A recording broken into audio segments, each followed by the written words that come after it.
We back? I think we're back. Oh, I forgot. Gonna keep that camera off for a minute.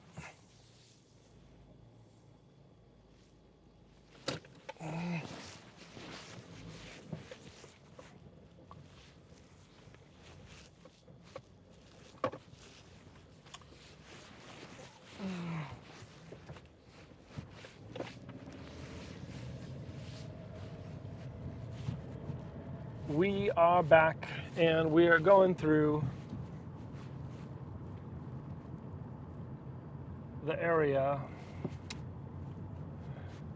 This is America.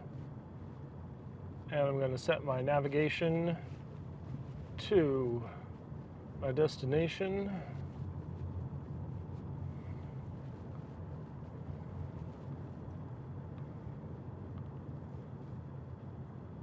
And I'll ride at 520. Oh boy. Oh, I hate driving.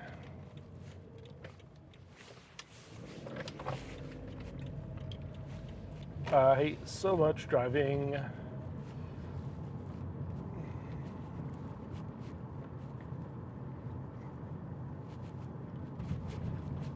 But this is the IRL of IRList stream, so I'm still gonna obscure my origin. I guess you can play GeoGuessr with 1 or 2 frames of Edmonds, unless I delete it. Might delete it before a GeoGuessing pro gets a hold of it. And we're back. And now I can head on the camera. It's in the SOYYYYYY.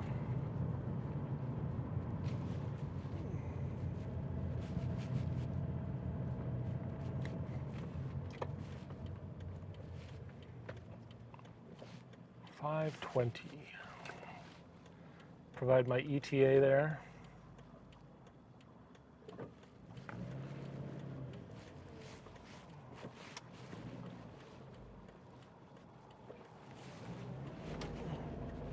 Let's go text to speech. ETA 520.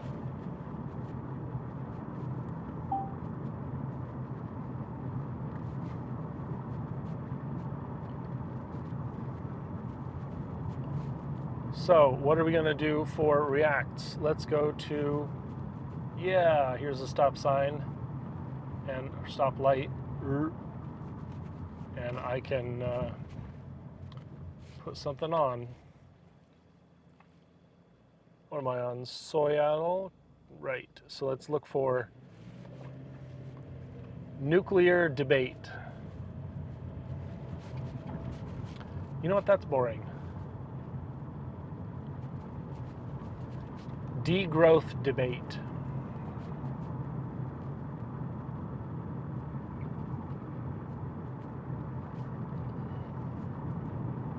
Oxford School streamed 1 year ago.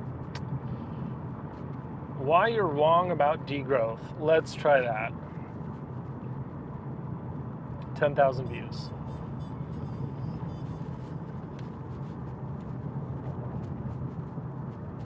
Hello everyone, and welcome to the Circular Metabolism Podcast. I'm your host, Aristide from Metabolism of Cities. In this podcast, we interview thinkers, researchers, activists, policymakers, and practitioners to better understand the metabolism of cities and how to reduce their environmental impact in a socially just and context-specific way. On today's episode, I want to go back to a topic we briefly covered previously on a previous episode and get a bit more technical or encyclopedical. This concept is getting more and more traction, although it is still very badly understood or used by people. I'm talking about the concept of degrowth. To clarify some misconceptions about this topic, I've invited Timothée Barrique, a researcher that holds a PhD from the Université Clermont-Auvergne and the Stockholm Resilience Center, entitled The Political Economy of Degrowth. Timothée is very active online, where he collects and digests most of the work on degrowth, but he also responds to media articles that cover degrowth both positively and negatively. With all that being said, Timothée, thanks for being part of this podcast, and perhaps can you give a brief introduction of yourself and your work? Hello, Stephen. Thanks for having me. Yeah, I do collect and digest a lot of material from the internet. That makes me sound a bit like the garbage collector of. He's got the leftist audio. But, there we go. Yes, I've during my leftist audio. I've tried to synthesize and organize the ideas that have been associated with degrowth. So you could say I've tried to build a theory of degrowth, and one of my favorite part of that was to get into the criticism, what I've called the controversies, the point that were clear, and use these hot questions to work with the concept, in the same way that you would warm up a sword in fire and then, like hammer it so you can shape it into something new. I think a concept is the same. It is in the heat of the controversy that a concept can take new shapes. So since the thesis has been finished, I've been focusing on this among a few other research questions, but I could not expect that degrowth would become so cool, because when I started in 2016, it wasn't. So you would talk about degrowth and people would be like, "D what?" Even my own computer still refuses, to accept degrowth, my word software, as an actual word. It still keeps freaking. What is it proposed? Yeah. Regrowth. Regrowth. Yeah. So regrowth More growth. seems to be the cool concept for my computer. But now with the pandemic, degrowth has become a widely popular topic, and now during the French presidential election, and I'm sure we'll come back to this. One of the candidates has been promoting degrowth, and so my phone has been ringing every day from journalists being like, "Hi, just heard about this degrowth thing. What is it?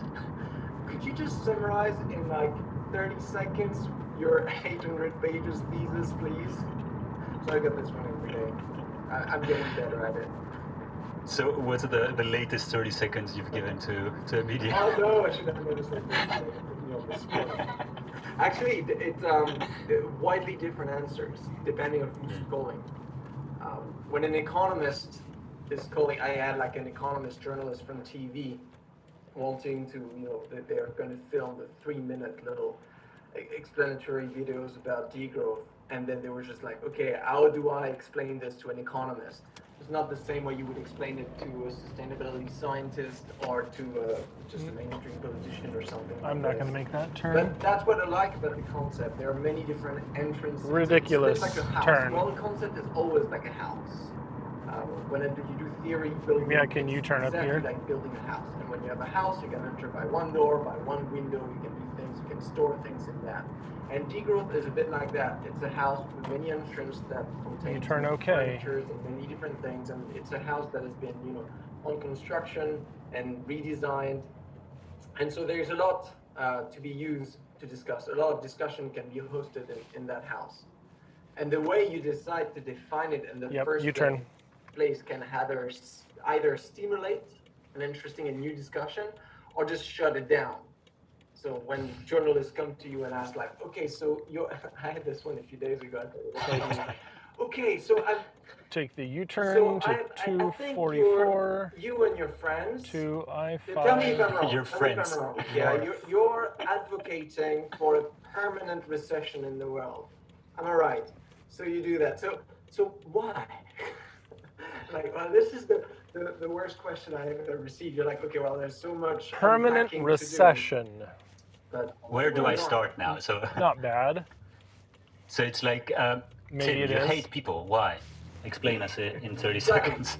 You're a heartless monster. Why is that? Explain. So yeah, in 30 seconds though, or less. Yeah. So you said that a sword gets forged in these tough times and under heated questions, what are some of the most heated questions that you often get when you talk about degrowth, or that you want to counter using the degrowth argument? One of the recurring controversies is about the name. And is it unappealing? Is that the right communication strategy? Is that something that perhaps will be a non-starter for politicians that need to appeal to voters? And that's not a superficial question about, you know, the semantic. It's not something very scholarly. It's an important question because the question behind this is not only about degrowth, it's about how do we build momentum for creating change in society. So here we have a sociological question, and degrowth is, in that sense, not that different from Green New Deal and ecological transition, sustainable development back in the 80s and 90s, and many other transition concepts. I don't think it has anything to do with the fact that degrowth is called degrowth, or you could call it whatever you want. The underlying question is, you know, how do we kickstart an important transformation, something that's not going to kickstart itself, and something that we need to kickstart fast. So that's the real question here. So very often the debate remains within, like, I don't like how it sounds. It sounds negative, you know, and you're like, okay, great, but you know, we're not discussing how to. We're not creating a shampoo brand. You know, we're not going to have this, like, we want to appeal to consumer, maybe we want to buy this stuff. This is not what it's about. It's about having a name that is provocative enough to kickstart the discussion. Oh, so it is memes. To hold that discussion to Degrowth is just memes. It's about having a provocative name to start the discussion. It's memes. 10, 20 soy. It's memes. Because you still do. It means we're still living in a society obsessed by economic growth and judging by. Okay, so to unseat the obsession with the dominant economics, you're choosing a provocative label. And well, what's interesting with this is that, well, what you said, that a lot of times it's negative and people are scared about this and all of that, but we also seen how sustainable development didn't work, how many other non-controversial concepts didn't work throughout the years, right? And degrowth out of the gate. Well, sustainable development just empowered NIMBYs. Quote unquote. This is where our efforts this is where we should put our efforts. And in that sense, it's not meant to be appealing. It yeah, it was a points prank. With the finger. It's jokes, bro. It's jokes. Enemy, let's say, or so at least you cannot greenwash that much degrowth compared to other concepts, or can you? No, I don't think you can't, and that's one of its strengths. I'll often find that if we're standing behind a concept like the common good. No, you can't greenwash the end of capitalism, because that's literally what you're saying you want to do, right? I mean, no, not really. It's, you would still have capitalism under degrowth. You just have less of it. And everyone is for something. It means you've not pointed, you know, to divergence of interest. Your concept does not have any transformative power. And today, if we start admitting that the system we have today is unsustainable, we can spend more time developing what we mean by that system. But if the status quo is not working, it means we need change that is transformative, radical, structural, call it as you want, but a lot of change. And so if we're proposing something and everyone agrees, including the fossil fuel extractors and, you know, the capitalist rentiers and, you know, marketing firms, they're not okay. Perhaps, you know, we've not touched really that part of the system that we want to change. So with degrowth, at least it works. You know, you just point it and you divide the room straight away. Because some people are going to think, yeah, they're going to love it. Other people are going to hate it. And that's the good start for discussion. Degrowth is good because we trolled the capitalists. That's the first thing that's important. It's a good troll. That's why it's a good movement. With other concepts that are more essential, post-growth, we can come back to the well-being economy, which of course is an important concept in the very long term, and it's not either degrowth or the well-being economy. It's where degrowth is that concept to trigger a discussion, to be critical about economic growth, and enable us actually to just decircularize certain institutions and all the changes that will enable the building of the well-being economy. How's my hair? So that was one heated argument, let's say. The one of the name as well, and how, how to call it. Were they some others that you often get, or something that you always respond to or want to clarify? Okay, I'm going to talk of one that is very technical and specific, but I think it's important. So very often 405 south in 2.5 miles. Associate this maybe with working time reduction, some investment in public services, renewable energy infrastructure, supporting cooperatives, local agriculture.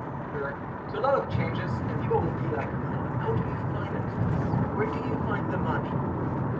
So that sounds like a very pragmatic question, and it's not linked to degrowth. I mean, ever since there was green parties at every presidential election, all the others are always just looking at small and calling their economists like, nice, and you won't tax, you want to just phase out fossil fuel, and you want to do this and that, but how are you going to pay for it? So now in the context of degrowth, this question becomes interesting, because that forces us to rethink the core question of political economy, which is the question of value. Where is value coming from in society? Today, in, let's say, mainstream economics vision of capitalism, we tend to see value as anything that can be sold, with a profit on a market. So we're mixing like value with profitability in a sense. And so if you're perhaps saying like, well, we're going to have a local job guarantee that's going to help matching people with green jobs that are meaning for them, but they're not going to produce anything that has a financial value, because they're going to perhaps just restore ecosystems, work on burned forest, for example. And but why can't we financialize the preservation of wildlands? Okay, is that a bad thing? Is that anti-degrowth?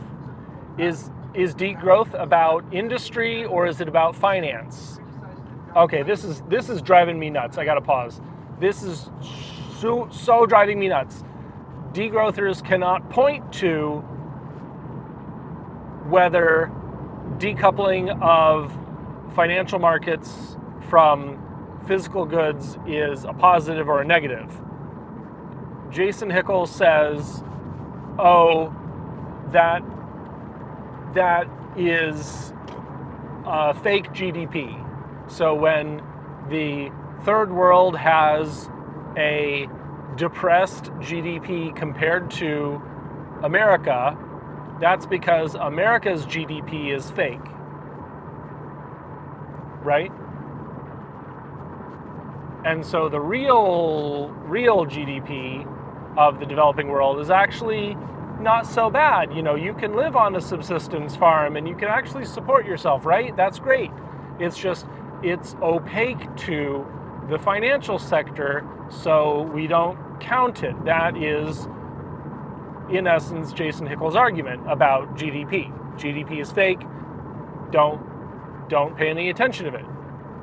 But this Timothy here, this guy Timothy P, is saying the core concept of getting something passed is explaining how you're going to pay for it. And so when you say, oh, I'm going to put people to work, and the output is not impacting the financial sector, that's almost saying, well, we're going to be able to do this degrowth, and it's not that they're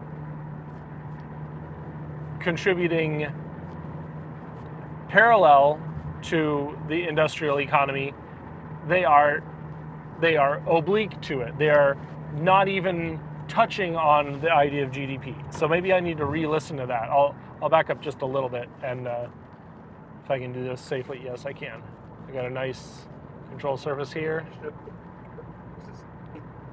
So investment in public services, renewable energy infrastructure, supporting cooperatives, local agriculture. So a lot of changes, and people will be like, well, how do you finance this? Where do you find the money? Okay.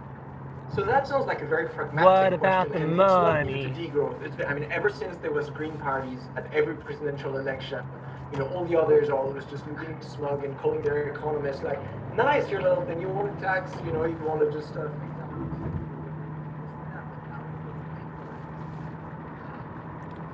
So now in the context of degrowth, this question becomes interesting because that forces us to rethink the core question of political Drop my economy, battery which is somewhere. the question well. of value. Where is value coming from in society?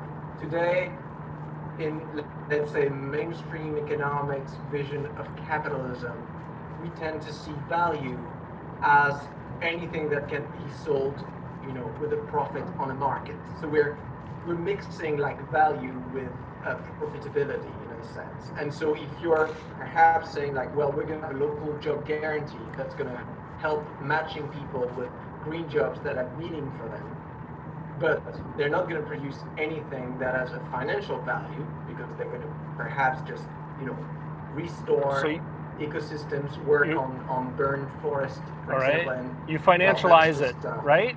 That's not going to generate any money. And so people will be like, well, that does not generate any value. I don't think that's true. I mean, it's just here we can see that there's just two different definitions of value. And today, perhaps, and that's part of the degrowth canon, is to criticize the narrow-mindedness about the definition of value in capitalism, where you have the market that is basically setting what should be considered valuable and what should not. So I'll give you an example about public services. So somehow, when you ask people, how will you finance degrowth? One underlying assumption is that public services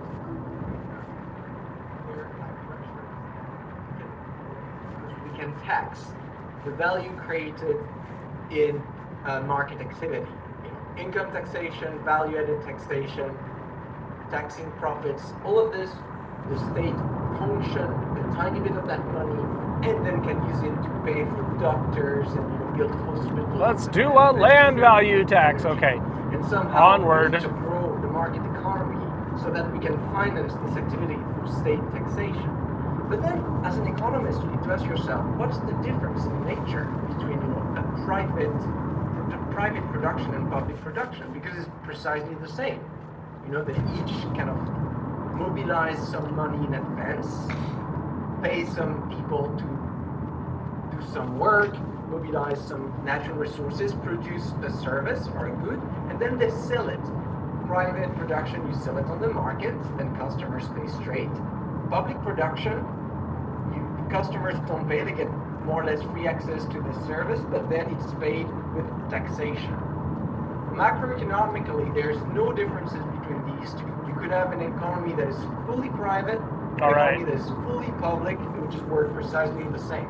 So here we see we're confronting ourselves with a neoliberal belief as the state as an inherently inefficient entity. And here I'm not only pointing at the state to kind of reconstruct everything should be public, but also because when we're talking of degrowth, we're talking of decentralizing economic activity, so having more and more activity at the commons level, at the level of the city, where we have local currencies, cooperatives, neighborhood, reciprocity networks, things like this. And okay, he almost had me back to, like, yes, we're going to financialize this and drive it by the state and taxes and all this, and then he's like, nope,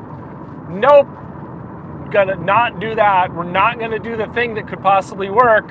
We're gonna make a commune. We're literally gonna do an anarchism and call it degrowth, as if that would be more efficient.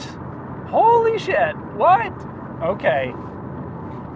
Start with the assumption that these are unproductive luxuries that we can afford by taxing Amazon and all the other companies. Then we're not really dealing with the underlying problem, which is the question of value and what do we decide to value in production. Degrowth answer, we should value what satisfies needs more than what just find a buyer on the market. I think it's just in a society with very high levels of inequality, you cannot trust market demand anymore. So we need to fall back on something else, and I think falling back on needs is a pretty solid grounding to organize an economy, because at the end of the day, that's what the economy is about. It should satisfy needs. Of course, at the same time, though, how do you compare needs between different countries, or how do you set a standard of needs? Our needs have vastly changed over the last 20, 30, or 100 years, and well, probably we're still happier now than a century ago, but of how much? Can we quantify how much our needs are more met today than a century before, and how much more resources will meet like 1% more of our needs? There's I think politicians or economists like numbers and like to see the GDP change of X%. Like, how would we say we've met 0.X of our needs this year? Or that would be a politician's goal of a degrowth politician, would be to meet all of the needs of all of our citizens. How do we go about this numerically, or can we? Yeah, there are many indicators that allow you to do this. And let's remember, GDP was created in the 1930s. The first solid alternative to GDP was in 1972. And since then, there's many alternatives. I'll give you an example of one way I quite like that I've been using in my thesis for France. So there's an economist that has calculated what he calls the macroeconomic surplus. So what it does, it starts by calculating reference basket. So you take, macroeconomic surplus. All right. Surplus values. Soy, here we go. Maybe like 10, 15 people in the city, and you ask them, what do you need? What kind of goods and services do you need every day, every week, every month to be able to be happy, satisfy your needs, participate in society? So of course, they'll tell you a house and cars and everything, depending on whatever they define as needs. Then, once you have this quantity of stuff, you give them a price, and then you aggregate to, okay, these people in this city say this, in another city they say that, but in that other city housing is more expensive, so perhaps the living wage is a bit higher, and then you aggregate the entire population. That gives you a bit of a minimum. Like, to satisfy everyone's needs in France, you need that amount of money. And then you can compare this to national income, okay, which is just, one way of calculating GDP. And if you do this in France, interestingly, in 1950, that was the moment where they were both equal. National income was just right what you need to satisfy everyone's needs. So if you decrease your national income, it means that some people will not be able to satisfy their needs. But now, today, there's just a 42% surplus. So if you were to cut France's income by 42%, and granted that income was equitably distributed, it means that everyone could still satisfy their needs.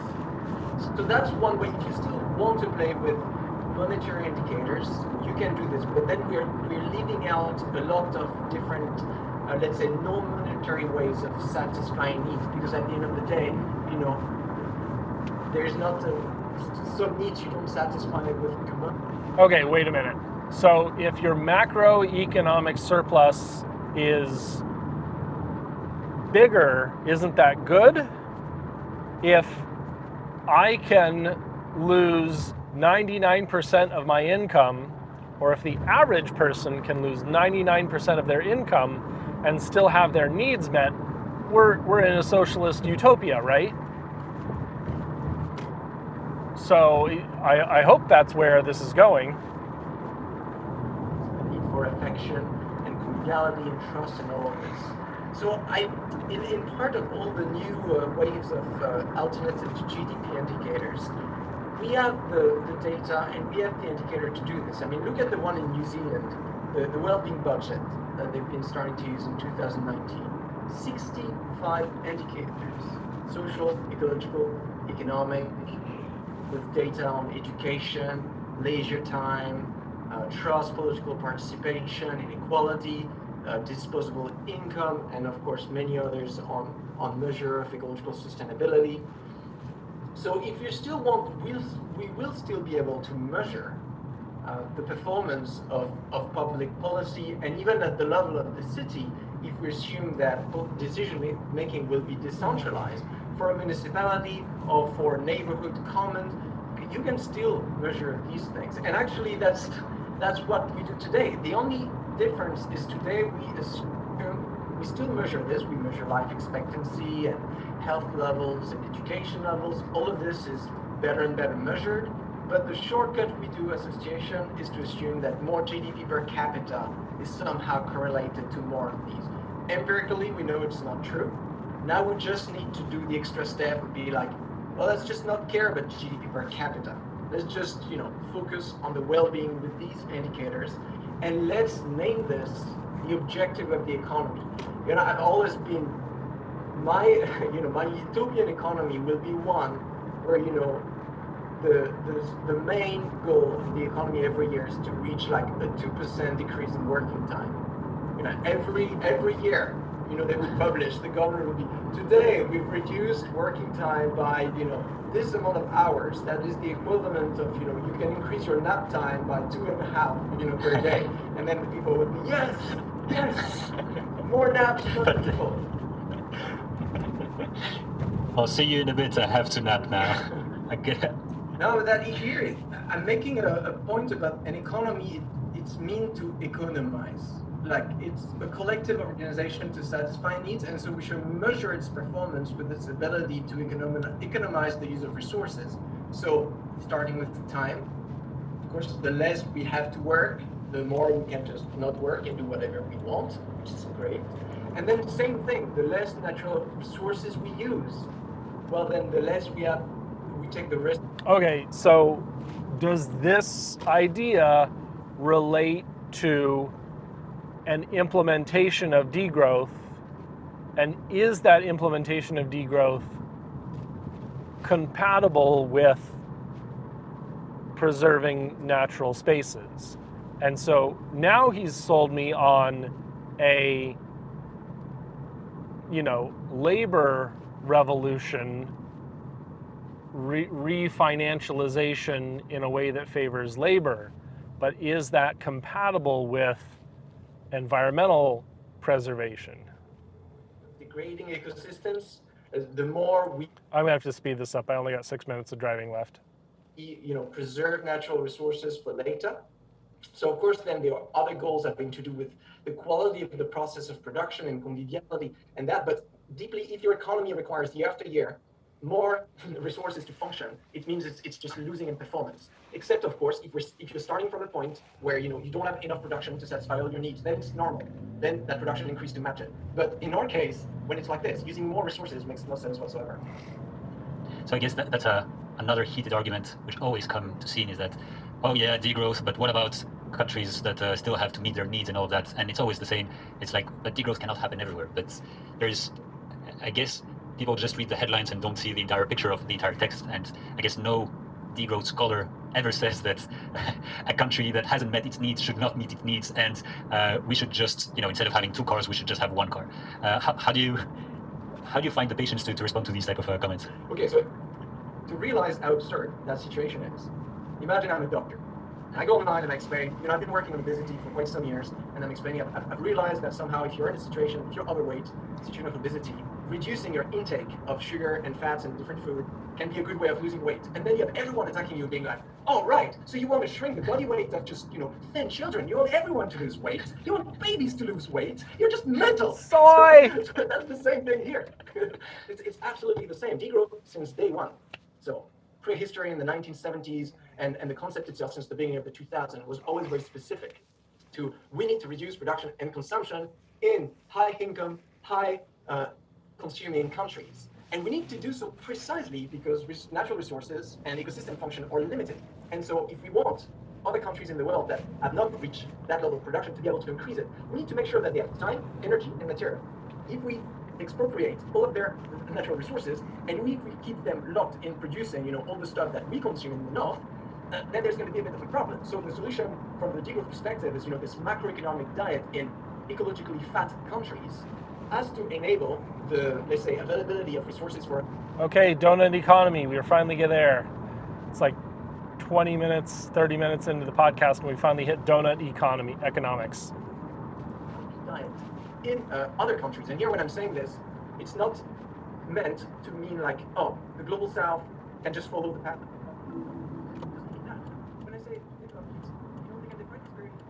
But one thing we know, whatever the way you define prosperity, if you have economic agitation, if you produce more things, you need more energy, material, and time. So regardless of what you're doing, why you're doing it, how long you're doing it, you will need these energy, time, and resources. And so far, they don't have them because high-income countries are eating it all. And it's funny how, there are very heated arguments on, at least on Twitter, and I see every week another person saying about their own opinion on degrowth, or how they think it's suicide, or how they think it's... So before it was just hippies, right? Degrowth were just a bunch of hippies that wanted to live in communal spaces and share many things. And now it gets like, no, degrowth people are intrinsically bad, or they want to see other people suffer. And I don't know, it's because it's getting momentum, so they really feel that they have to react to something new, or what is their beef as well with degrowth? Why this sudden despise, or this sudden, let's say, animosity against this topic? Because it has gained some momentum, do you think, or have you understood it a bit, why this is more frequent than before? It depends on the attack. I've seen strange things. Since this year, before summer, there's been many attacks coming from the US, especially... The problem with like this siloing of politics, and especially related to degrowth, is because degrowth is already siloed into the green, anti-nuclear, socialist left. And so there's like these, oh, well, define degrowth for me. Oh, well, it's hand-wavy stuff. It's this, this, and this. It's like, okay. And why is that against nuclear energy? Oh, I forgot to say blah, blah, blah, blah. Or why is that necessarily against capital, concentrated capital? Oh, it's this, this, and this. And the problem here is that it is so slippery in terms of definitions that it's maddening. Even now, I don't see how his position is anti-technology, anti-nuclear, or opposed to green growth. It's bonkers because you can't tie them down. This person did their master's or undergraduate thesis, their thesis of some kind on degrowth. And it's still so slimy, I can't pin down or intuit from this podcast what his policy prescriptions are. I'm almost out of time, but so yeah, that's it. I'm gonna end here. This is my rant. I'm driving up to a big block of many apartment buildings in Redmond, which is my destination. And so I'm going to find parking and then end stream and say goodbye until tomorrow, 11 a.m. Pacific, 2 p.m. Eastern, Eco-Modernist Channel Live. We have Doctor,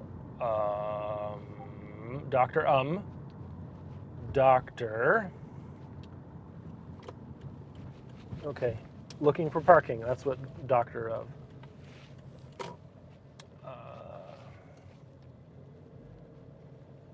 Dr. Bo Lan, Eco Monitorist Channel live tomorrow, 11 a.m.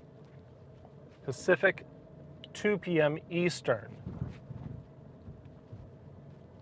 I shouldn't have turned off here. Oh, maybe I can. So, with that, I'm going to U-turn here into a parking spot.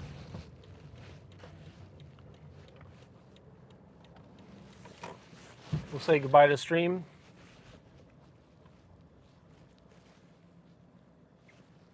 And remember, emissions first, peace and justice will follow.